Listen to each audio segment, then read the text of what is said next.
자, 우리가 이 말씀을 이해하려고 하면 두 개의 두 개의 핵심 구절을 먼저 보는데, 두 개니까 둘밖에 없어요. 6장 6절. 너희가 편팔과 큰 심판으로 너희를 뭐한다? 속량이란 뭐예요?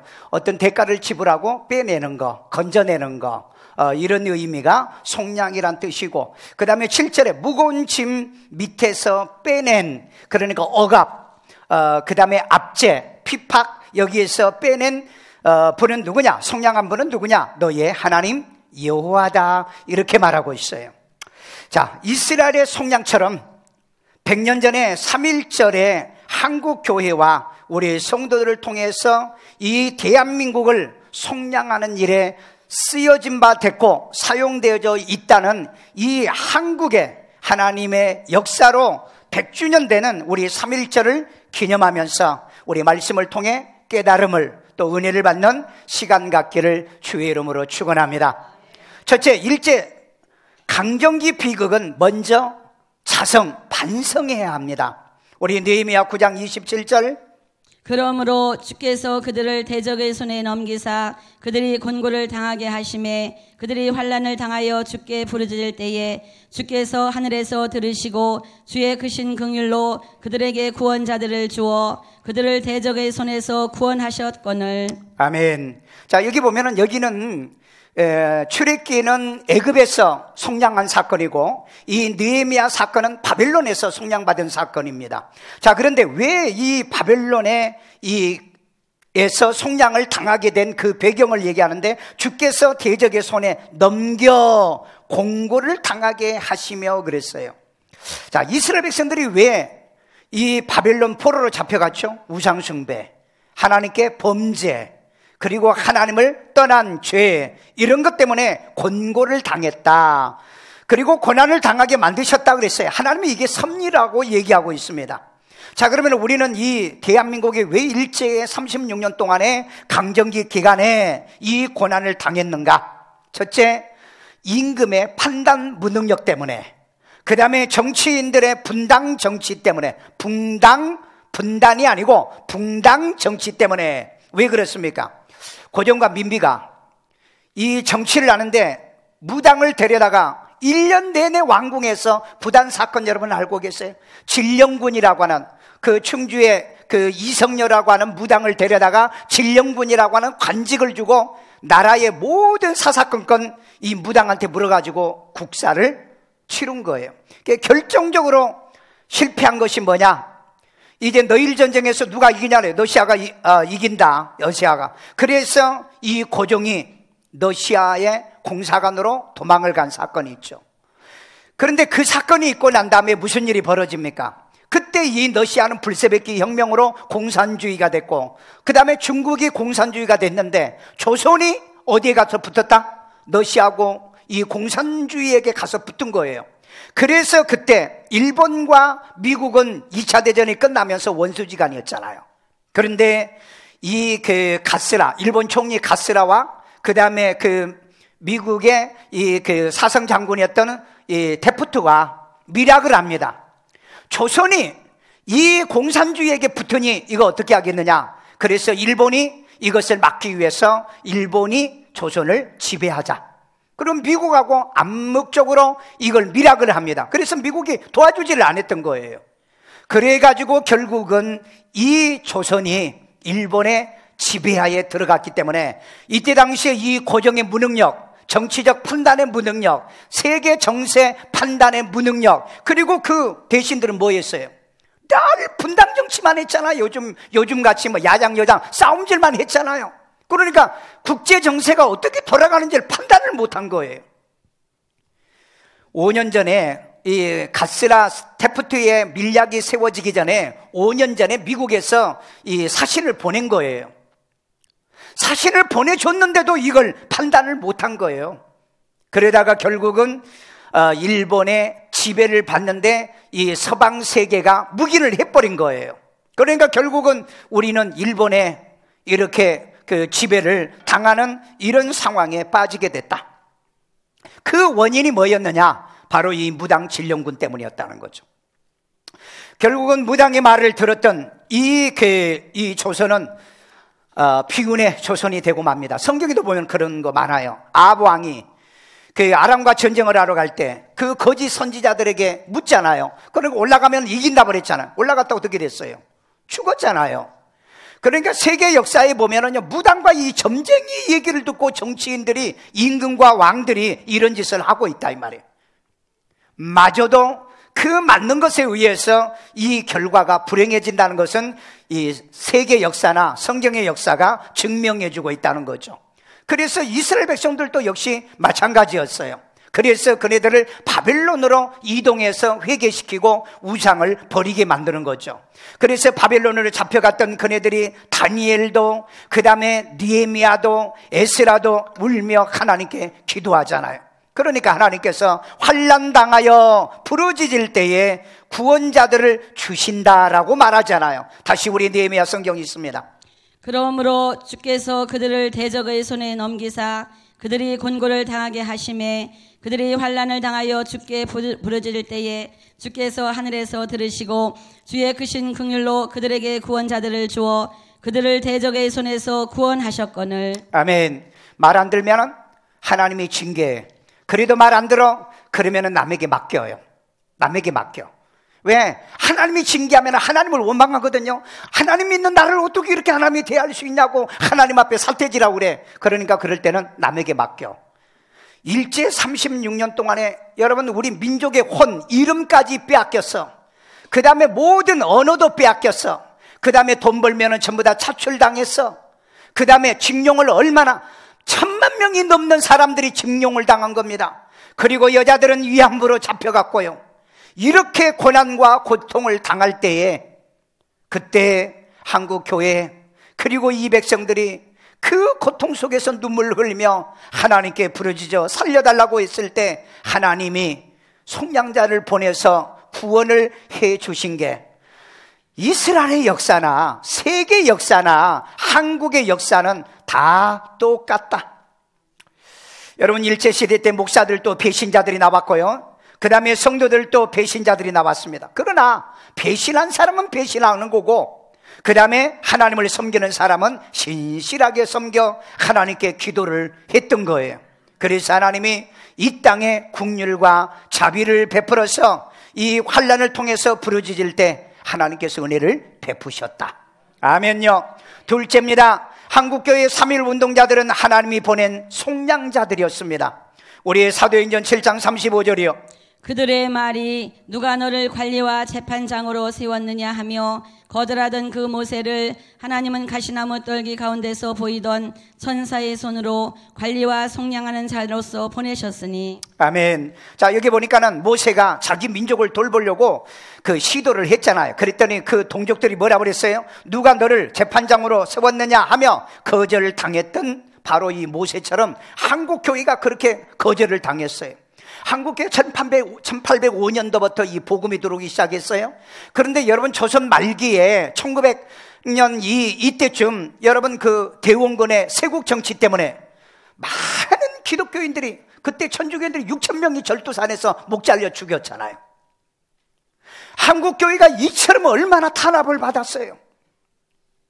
그렇게 무시를 받았던 한국교회는 하나님이 뭐 때문에 보냈다? 이 조선 땅에 바로 하나님이 이 속량자로 보냈던 것을 이네들은 인정을 안 했던 거예요. 독립운동을 교회에서부터 시작하잖아요. 믿는 사람들이 먼저 시작을 하고 주도를 하잖아요. 그런데도 교회는 거부를 당했던 거예요. 그럼에도 불구하고 한국교회는 실망하지 않고 그래도 살아계신 하나님 앞에 기도해서 하늘에서 그 하나님이 응답을 하시게 된 거였습니다. 자, 그래서 그 하나님이 모세처럼 속량하는 자로서 보낸 한국 교회였다. 우리 다시 7장 35절이요. 그들의 말이 누가 너를 관리와 재판장으로 세웠느냐 하며 거절하던 그 모세를 하나님은 가시나무 떨기 가운데서 보이던 천사의 손으로 관리와 속량하는 자로서 보내셨으니. 아멘. 자, 모세를 거절했잖아요. 그런데 하나님은 40년 후에 다시 모세를 보내서 속량자로 만드셨다는 겁니다.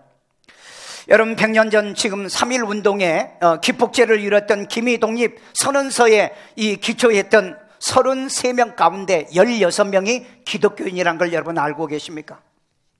이때 당시에 대한민국의 조선의 국민들은 그때 제한제국이죠. 그러니까 그냥 조선, 대한민국 그렇게 얘기할게요. 이때 약 2천만 명이 이 조선 땅에 살고 있었던 거예요. 이때 이 기독교 인구는 1.5%, 그러니까 약 20만 명 좀 이제 넘거나 그 안팎 접합이 돼요. 이때 이 조선의 교회들이 얼마만큼 이 하나님 앞에 그 민족을 위해, 나라를 위해서 기도했고, 그 다음에 교회 안에 있는 목사들 모두 다 독립운동을 했던 거예요.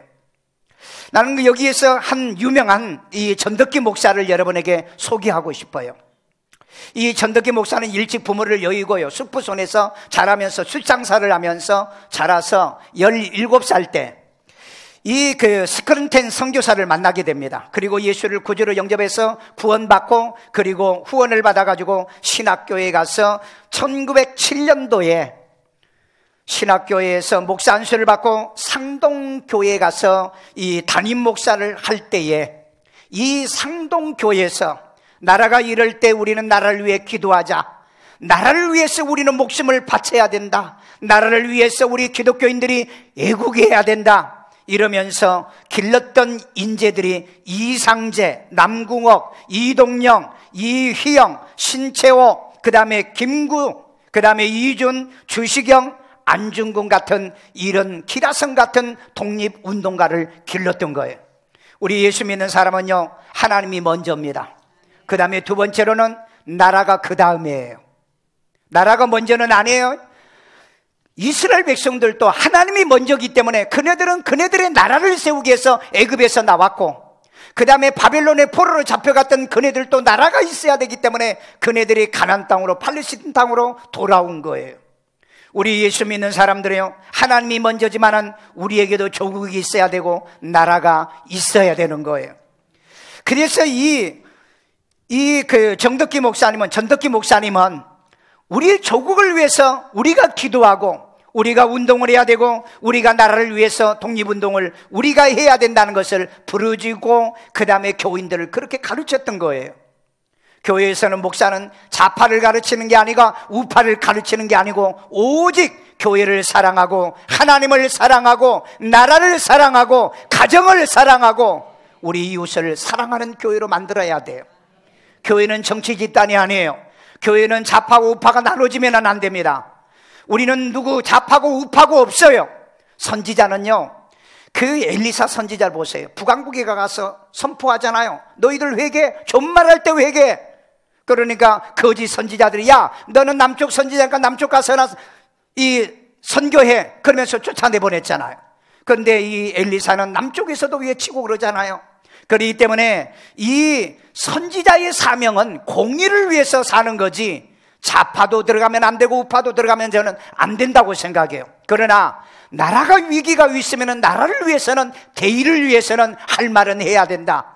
나는 이게 목사가 해야 될 사명이라고 생각하는 겁니다. 우리 장로회 총회에서 보면은요, 일제시대 때 피해를 당했던 교인들만 이 독립운동, 만세운동을 하면서 잡혀 들어갔던 사람이 3,800명이고 목사들이 약 140명이었고 여자들이 530명, 그 다음에 남자 성도들이 2,100명 정도, 그리고 예배당이 40개 정도, 그리고 전국에 있는 1,500개 교회에 있는 종을 전부 다 뜯어다가 일본에다가 바치도록 했던 일을 불행하게도 목사들이 앞장섰던 이런 비극적인 한국 교회 상황이 있습니다. 우리는 이런 일을 우리는 두 번 다시 하지 않기 위해서는 자성하고 반성을 해야 된다는 거예요. 한국 교회의 변절한 목사들이요, 여러분 인터넷 쳐봐요. 누가 변절했는가 나와 있어. 내가 입으로 얘기하면 목사님 뭐 남을 왜 그렇게 비난하냐, 그러니까 내가 얘기하고 싶지 않아. 한국의 유명한 목사들이 변질해가지고 한국에 있는 교회 모든 종들을 띄어다가 일본에다 바쳐서 그 병기 만들었잖아요. 탱크 만들었잖아요. 총 만들어줬잖아요. 그리고 어떻게 했습니까? 자기들이 변절해놓고 난 다음에 교인들을 전부 다 교회에서 결의했어요. 우리는 일제 신사참배는 의례의 의식이니까 우리는 신사참배가 아니다 그러고, 그래서 한국 교회가 신사참배를 가결할 때 주기철 목사가 반대했잖아요. 이건 우상숭배다. 길선주 목사가 반대했잖아요. 한상동 목사가 반대하고 안 된다, 우상숭배다, 이건 조선을, 대한민국을 망하게 한 거라고. 그래서 그네들이 어떻게 됩니까? 제명당하죠. 목사들이 제명시킨 겁니다. 그래서 결국은 이 목사들은 누가 보호해주지 못하고 마지막 감옥에서 순교를 당하고 살해를 당해. 한국의 100여 명의 목사가 순교를 당하고 교인들의 100여 명의 교인들이 그 신앙의 이 지조를 지키다가 순교를 당한 거예요. 이처럼 우리가 일본이 미워서가 아니라 일본이 우상숭배를 강요했잖아요. 그래서 그 우상숭배를 거절했던 거예요. 그게 기독교 아니면 할 수가 없잖아요. 전 국민들은 전부 다 신사참배를 다 할 그때에 교회들이 반대하기 시작했잖아요. 그런데 그것을 극복하지 못하고 결국은 교회가 결의했고 목사가 교인들을 데리고 신사참배를 하는 이런 비극적 상황이 벌어진 거예요. 오늘 내가 여러분에게 부탁하고 싶은 것은, 내가 변절해서 우상숭배를 한다 할지라도 여러분 목사를 따르면 안 돼요. 과감하게 버려야 돼요. 왜? 변절한 목사는 구원받은 목사가 아닙니다. 하나님이 버린 자예요. 그런데 그 밑에서 그 목사를 추종해요? 따라요? 오늘날에도 종교자원주의자들 보세요. 자유주의자들을 버렸어요. 자기가 종교다원주의자가 되니까 교인들을 다 종교다원자를 만들어내잖아요. 이 무서운 일들이 지금도 벌어지고 있다는 걸 여러분들은 알고 있어야 돼요. 그래서 우리는요, 정통적으로 주기철 목사, 이 목사를 우리의 그 선배 목사로 인정하잖아요. 그래서 여러분 양지에 그 우리 총신대 대학원에 가면은 이 주기철 목사님 기념관이 있습니다. 그분의 신앙을 우리는 본받겠다는 거예요. 변절한 목사들 말고요. 우리는 믿음을 지켜야 될 줄로 믿습니다. 믿음 지켜야 돼요. 지조 지켜야 돼요. 여러분이 신앙의 순결은 지켜야 될 줄로 믿습니다. 셋째는 3.1운동은 대적의 손에서 여호와의 속량이었어요. 우리 시편 107편 2절입니다.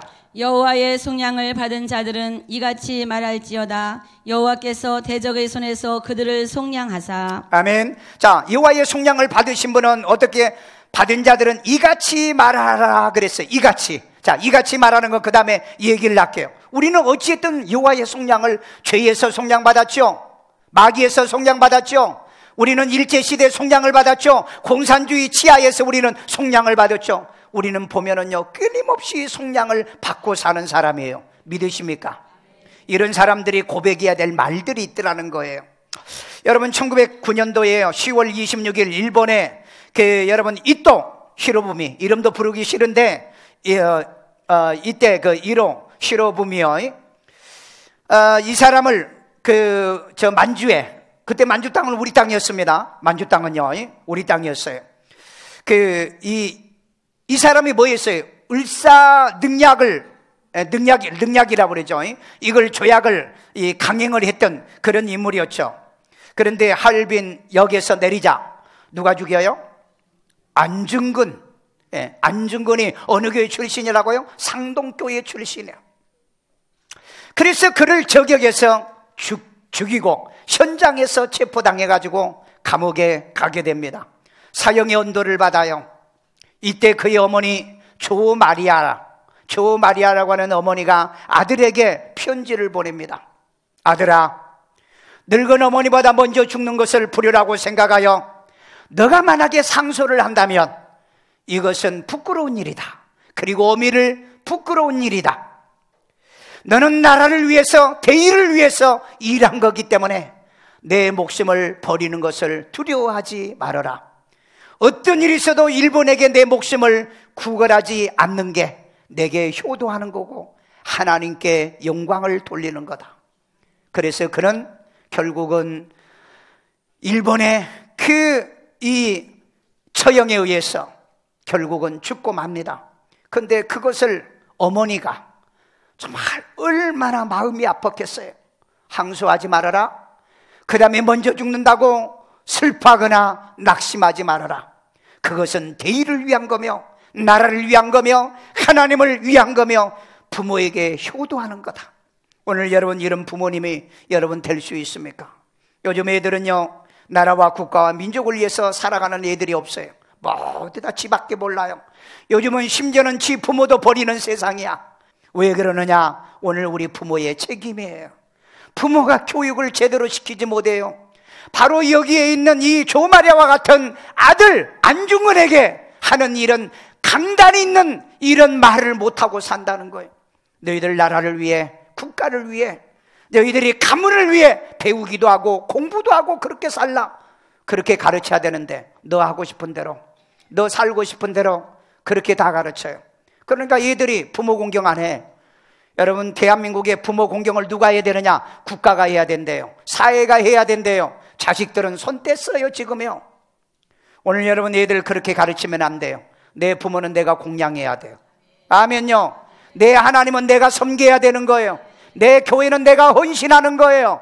내 나라는 내가 애국해야 된다니까요.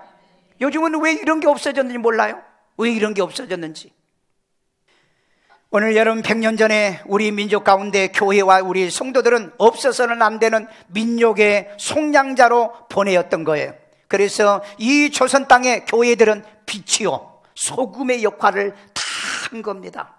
오늘 또 여러분, 우리 예수 믿고 구원받은 사람은요, 정말 가정에서, 사회에서, 직장에서, 교회에서 나라와 조국과 세계를 위해서 소금이 돼야 되고요, 빛이 되기를 주의 이름으로 축원합니다. 그다음 마지막 결론입니다.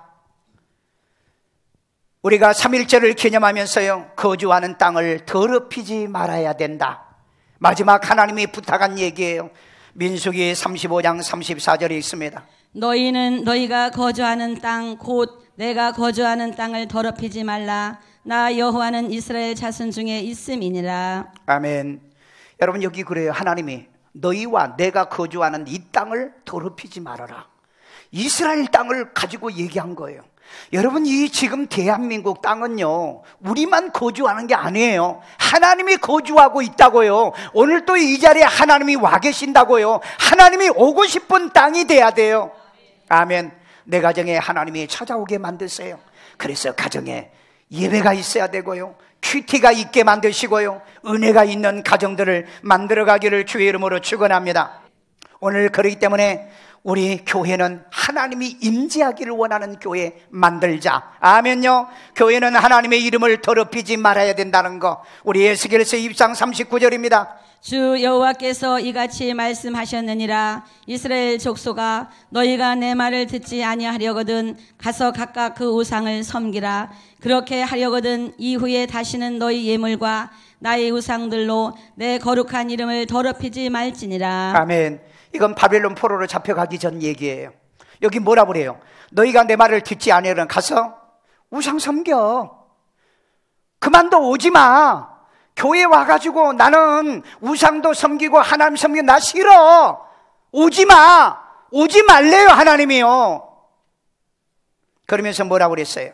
만약에 그렇지 아니하려거든 다시는 예물이나 그 다음에 너희 우상을, 내 거룩한 이름을 더럽히지 말라. 아멘. 하나님의 이름을 거룩히 여김을 받으시오며. 어디에 나와요? 주기도문에 나오잖아요. 주의 이름을 거룩히 여김을 받. 하나님의 교회를 욕되게 하지 말자. 교회를 교회답게요, 가정을 가정답게요, 하나님을 하나님답게요 만드는 것이 우리들의 사명인 줄로 믿습니다. 나는 정치인들에게 경고하고 싶어요. 하나님을 두려워하시면서 정치하셔야 돼요. 나라를 저주받게 만들면 안 된다는 겁니다. 우리 국민들은 하나님을 두려워하고요, 우상을 버리고요, 하나님의 저주받는 행위를 중단하셔야 돼요. 그리고 한국 교회는요, 과거에 신사참배부터 했던 걸 회개하셔야 됩니다. 그리고 이제는 종교다원주의와 인본주의를 버리고 하나님 앞에 성경 가지고 돌아와야 되고, 그리고 기도하며 세계 선교를 위하여, 그 다음에 세계 국민들에까지 이 구제 사역을 하도록 세계를 담당할 수 있는 한국 교회를 만들어 가야 되는 것입니다.